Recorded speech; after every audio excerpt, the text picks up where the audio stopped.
Hey, Elizabeth. Hi, Gary. Welcome to Overdose and Chill. Well, thank you. Thank you. My first one. Yeah, let's chill. Let's chill. So, what I would love to do today is learn a little bit about how you came to be in your current role Mm. and maybe talk a little bit about some of the amazing things that you guys are doing at McLaughlin right now. And then talk about just the e-commerce universe more broadly. And by the way, if you are listening in and you have questions, please send them in and we will try and address them. But to start, why don't you introduce yourself? Who are you, Elizabeth? What do you do? I'm Elizabeth. So I am the VP of e-commerce at McLaughlin. We are a small to mid-size apparel and accessory company for men and women. And I definitely started my career on the outskirts of digital. I actually started as a buyer at Bergdorf Goodman, did apparel and accessories there.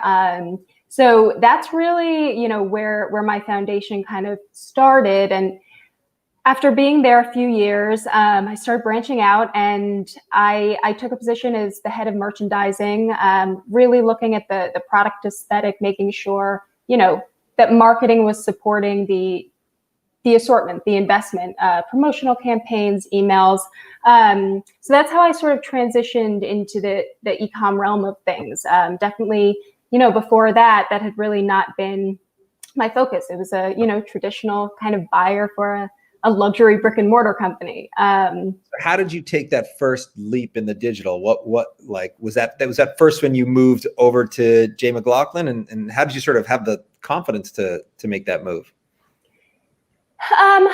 Definitely the merchandising piece of it. I also think, McLaughlin, it's a very sort of entrepreneurial, small company. And that was really exciting to me, to sort of get in on the ground floor and really be able to take off with the site, because, the history of the company had really been with brick and mortar.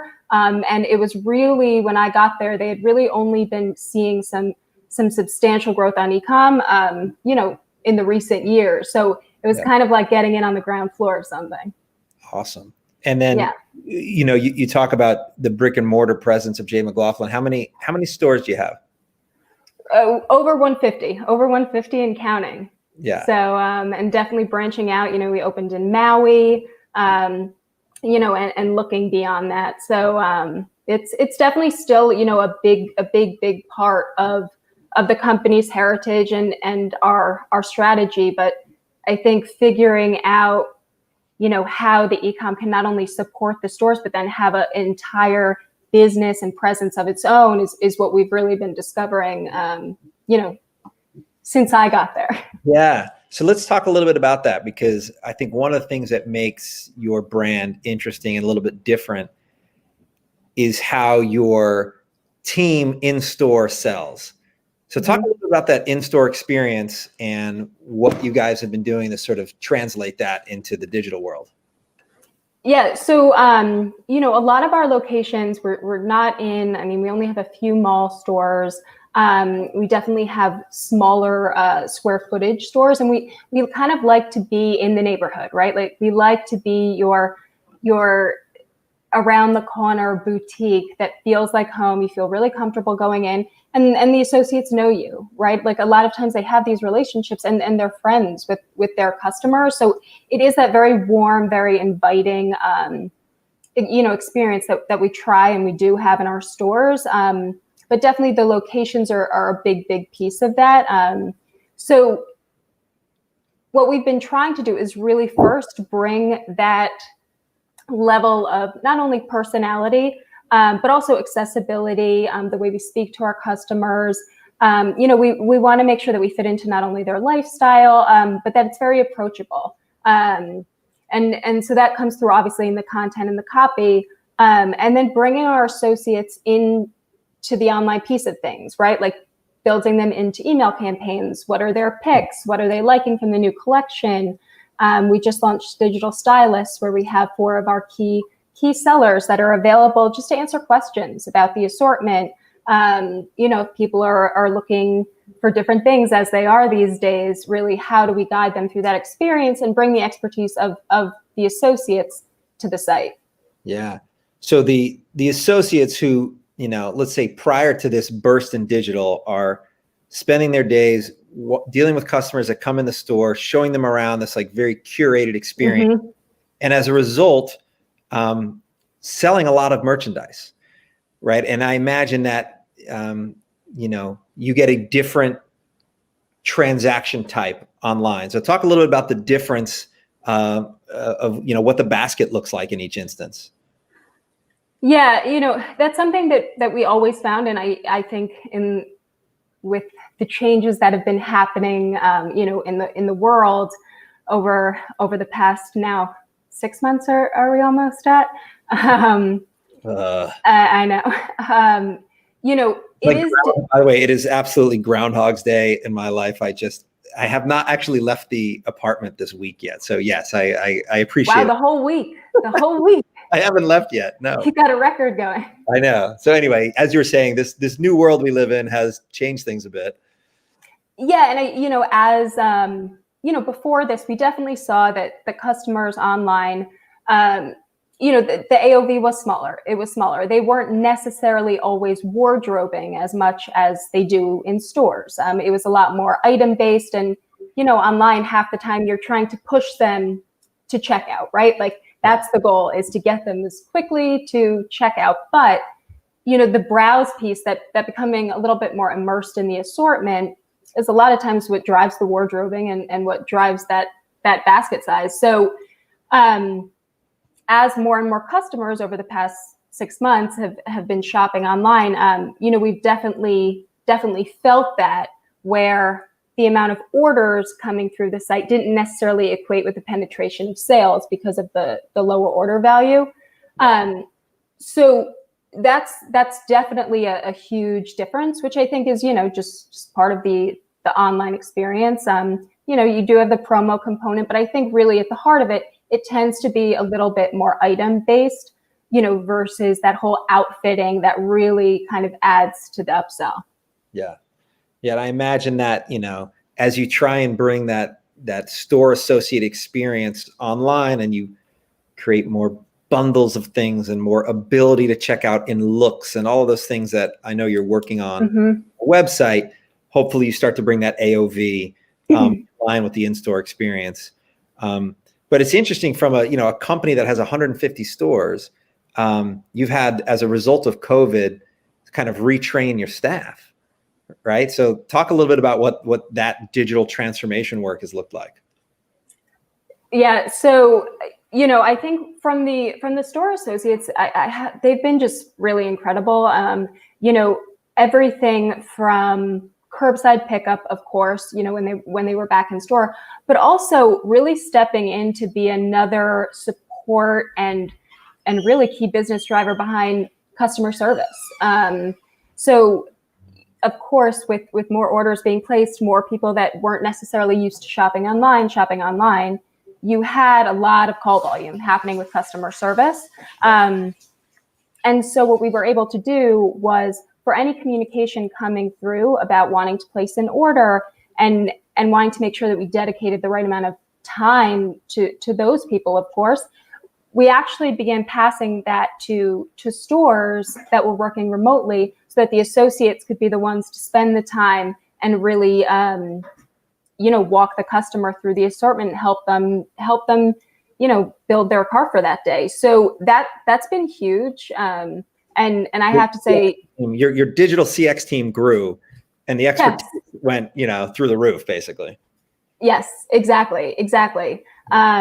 So, that was definitely a key piece of things. I think beyond that, we're definitely having more and more training with just how they can be easily sending out content to their customers. We find a lot of times, if it's a really true store affinity customer, that it actually means more to them to get like our marketing emails actually from the associate. So we've definitely tested a few campaigns where we're not having it go out in our batch and blast, but It's really that content coming from the associate who can then add, little other things. This is similar to the dress you bought last year, or, that sweater I was, telling you about, this is the one, it just arrived. So it just has that personalization aspect to it that it's so key these days. And it's hard to translate that online. It's hard to translate that at scale too, right? Yes. How many store associates do you have? So in most of our locations, it's really only 1 to 2 full-time associates. So it doesn't really exceed that, that 150 count. Gotcha. Hey, we got a question coming in here. How has J. McLaughlin seen a change in the customer demographic, age, locale through the pandemic and the shift to digital? Yeah, so we definitely actually, interestingly enough, saw a little bit of a surge in our new users in our slightly older customers because that they were purchasing online for the first time, right? So a lot of these customers were core, tried and true store customers. And with everything happening, we actually saw an uptick in new users in our slightly older demographics. Of course, also an uptick in heavily urban areas, just as a result of the environment and heavier restrictions. But that was a very interesting sort of change that we didn't anticipate because, over the years, as we've invested more in acquisition, it's always been the uptick in the lower age demographic that we've been attracting. So it was interesting to see sort of this unexpected shift in a slightly older bracket. Yeah, well, it'll be interesting to see when things calm down if that bracket stays digital, because there's so many things that have been happening in different verticals where forced to be digital during COVID has meant that I'm now comfortable buying shoes online. I never did that. It's a thing a lot of people did, but it was something I never did. I was never comfortable buying groceries online. Now we exclusively buy our groceries online. So, I don't know. I wonder, you may have less traffic, less foot traffic as those older folks are comfortable now online and have that relationship that you're building with the digital stylist. We found interestingly that while some customers definitely have gone back to the stores, not even physically back to the stores, but back to that associate, and that's how they want to handle that interaction. We have found that they'll come in now though and say, okay, so I was browsing on the site. So they're doing that sort of exploratory and that discovery phase on the site that they weren't doing before, so that they don't have to either spend as much time in the store or because, they wanted to get a little feel for what they wanted to look for that day. That's really interesting. It makes me wonder how this will impact your catalog business, because you guys have a catalog business as well. We do. It's definitely been a core strategy and something we've been growing over the past, 4 or 5 years now. Catalog, I think for everybody at first when everything happened, what do I do about catalog, right? Because it's a little bit more expensive, when you're talking about reach. And a lot of it, you've got inkjet prints that say, hey, go to your nearest store, right? Right. So I think as soon as we were able to really affect the content, we really started bringing out the services to make sure that these sort of alternative ways that they could either interact with the store or shop online were really, really key to the messaging. But the catalog's still been really strong for us. It's still something that we're going to be putting in the mail.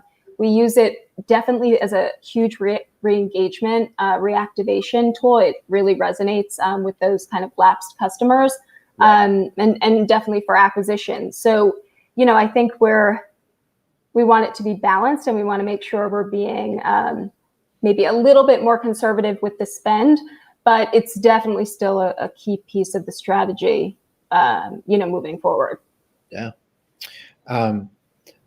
We've got another question in here. What's your strategy for coming 2021 after COVID? Do you have any plans in restructuring your business? From Arthur. Restructuring our business. Sorry, go ahead.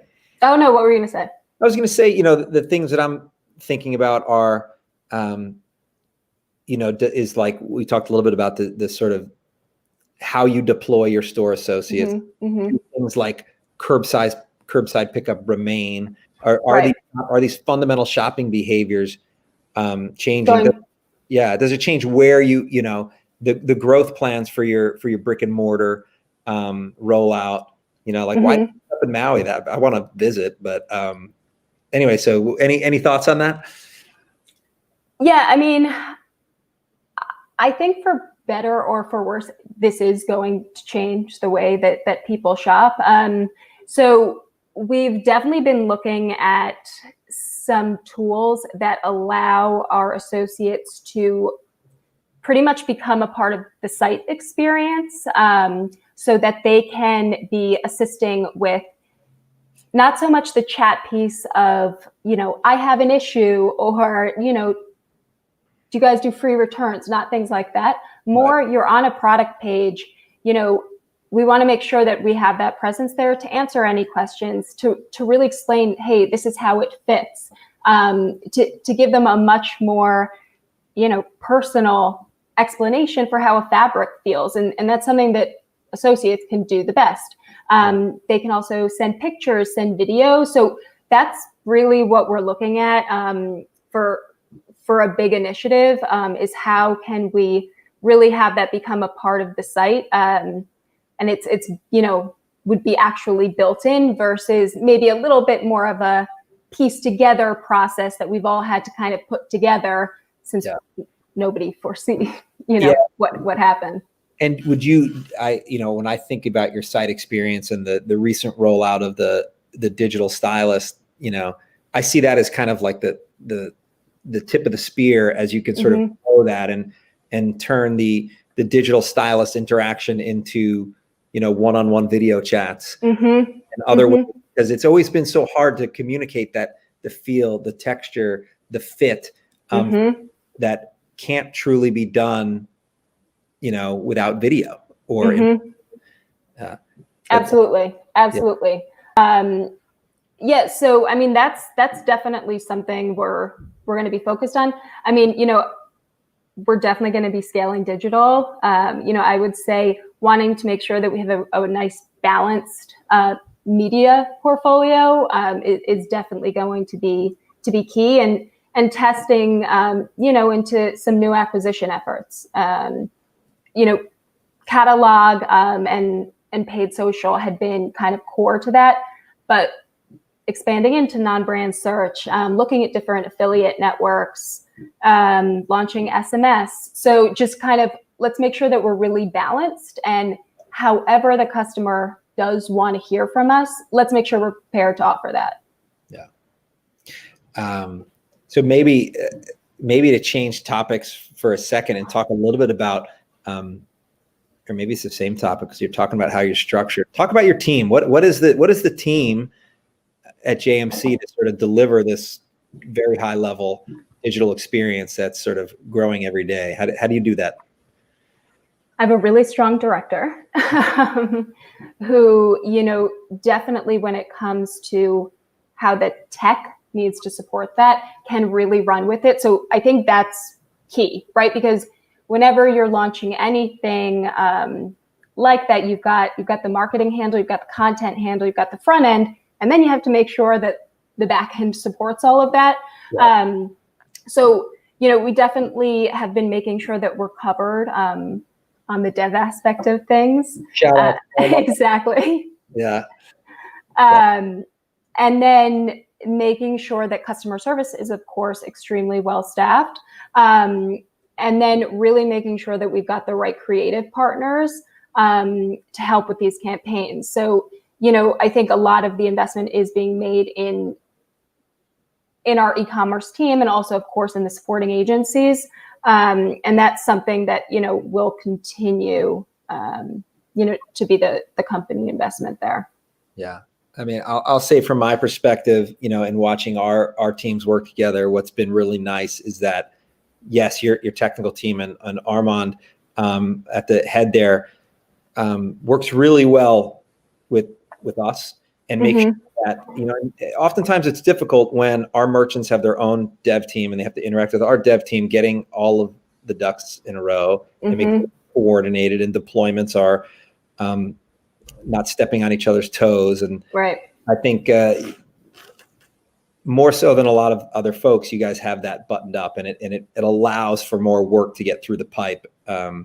Absolutely. Yeah. Well, it's because, we want to give you guys the big projects, right? Like you have the resources and you have the expertise to do the big projects, but it's great if we can tackle some of the small ones along the way ourselves. And I think that's the great balance that we've been able to find. And it's allowed us to move pretty quickly on a lot of things. Yeah, I echo that sentiment.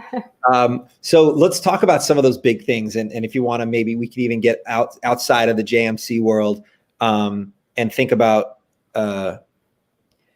where's the rest of the growth coming from, or what other macro trends do you see? And maybe we could start by talking about international. So how do you view international, and has your international footprint or interest changed as a result of this last, 6 months of mayhem? Yeah. I definitely think we're still going to want to be able to support and cater to the international customer. I think the way we roll it out will probably be at a little bit of a slower scale, like a little bit, expand here, test here, and then, let's proceed with adding one more country in the mix. But, for us and for me, it'll be definitely Canada to start. We have actually quite a few customers that have vacation homes there. So we know that we have that overlap. And so that'll definitely be a focus there. I think everyone will probably be a little bit hesitant to kind of push the gas if they don't already have that international presence. But I still think, it's something that you want to be able to offer a seamless experience to this other customer base that can, grow your business exponentially. So it'll be something, we're looking at. I think it's, there's operational pieces to it that maybe get a little bit complex. So you're not passing off so many costs to the customer, which is what we struggled with in the past. So yeah, I think it'll be a Canada first, and then an expansion after that. Canada first. Canada first. I like the political message. So, all right. So let's talk about some other things. We've got 5-6 minutes left, and mobile. Mobile. Hit me with some mobile. What are you thinking about mobile? Mobile. So for me, I feel like customers have gotten so used to the app experience that they expect that. They expect that sort of experience, and I think it's challenging, right? Because it used to be, responsive, great, we're winning, but it's not like that anymore. I think you need that mobile experience that is just so seamless and tested, and very much a different experience than the kind of immersive desktop experience that you want to create. And it means paring down your content a lot of times, the beautiful photography that doesn't always resonate and might slow things down a bit. So, that's definitely something that's kind of on my mind, is just, if you aren't app ready yet, or even your business doesn't necessarily lend itself as much to that need, you're going to have to create a mobile site that can meet the expectations of the customer. Yeah, I think that, one of the things we spend a lot of time talking about and a little bit doing is all the progressive web app. So there's a little bit more chatter than execution. I mean, those sites happening, don't get me wrong. And we're in the middle of a lot of that.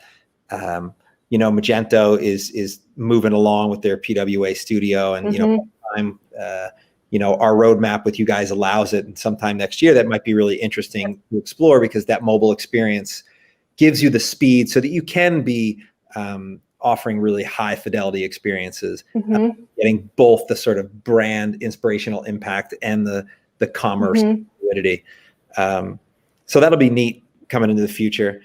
Another topic I wanted to hit with you is this idea of, so we spend all this time optimizing the site and thinking about conversion rate optimization and, you know, changing this thing here, and we're going to get a little bit of a bump and get more add to carts and higher conversion rate. Mm-hmm. And at some point, you know, you get to diminishing returns and you need to find growth elsewhere. And one of the areas there's so much activity right now is in that post-purchase universe. Mm-hmm. And I know you guys have started to, together, we're putting in place We Supply as one option. You want to talk a little bit about that, that engagement? Yeah, so definitely something that we pushed to happen this year, and we made sure to move up on the roadmap when everything changed. So we have an endless aisle experience in the stores, and then of course online. But the post-order piece of things not only wasn't necessarily as clear as it should be, but it also didn't have the brand voice coming through at all. So this, you know, the amount, what's the open rate on your order confirmation? I mean, I would love to have that on my marketing batch blast emails, right? Like, you have the customer's attention, and it's such a key time. So to be able to have that brand voice, to be able to make sure it's a seamless experience and that you're with them all the way, you know, this step happened, this is when you can expect it, here's what you should be expecting next, you know, that should just be best practice. But then to layer on, you know, survey components that we can do. Hey, how was your in-store experience if they placed it in store? Or how was your shipping experience? And then begin to layer in, of course, the upsell. We know that so much of the repurchasing happens within the first 60 days of a new customer being acquired. And that time is so key to really make sure you're having that connection with them. And that, you know, you're making that brand imprint. So that's definitely something we're super excited about, not only because, you know, our customer service team can be doing other things than where's my order, or, you know, answering things like that. It'll alleviate some of that. But because it's also like, it opens a whole new line of communication now with the customer during probably one of the most key times that we first meet them or that we retain them. I love that opportunity there. Sort of like it gives you the opportunity, you know, to working through the comms in the post-purchase transaction, to take like surprise and delight. It almost like fuels your ability to do additional surprise and delight things. Like, for instance, maybe every third order, you know, people are likely to go for an accessory. And so that when they're checking on their second order, you hit them with the upsell for the accessory. Right? Or maybe just because now you have more post-purchase data, you're able to communicate with your warehouse and say, hey, for every 10th order, I want you to throw in this free gift. And working that whole area post-purchase, I think is going to be kind of that next realm of growth when you've sort of plateaued and you don't have any low-hanging fruit, you know? Completely. I completely agree. And, you know, I think that it's also a way where people have there's a lot of noise going on right now. So if you can find a way to not only open up a new line of communication, but then also give yourself the upper hand as to, hey, why would I want to come back to J. McLaughlin? Well, it's not only, you know, I love the product, but it's a great order experience. I mean, you know, that's key, and that's what everyone's looking for. Yeah. Well, that was an incredibly fast half an hour chat. That was. Yeah, I'm really thankful that you took the time to hang out with us and chill. Thanks for having me. Yeah. So have a great day. Thanks for sharing all those nuggets, and thanks for everybody who tuned in. We'll see you next. Thanks for the questions. All right. All right. Bye, Gary. Bye-bye.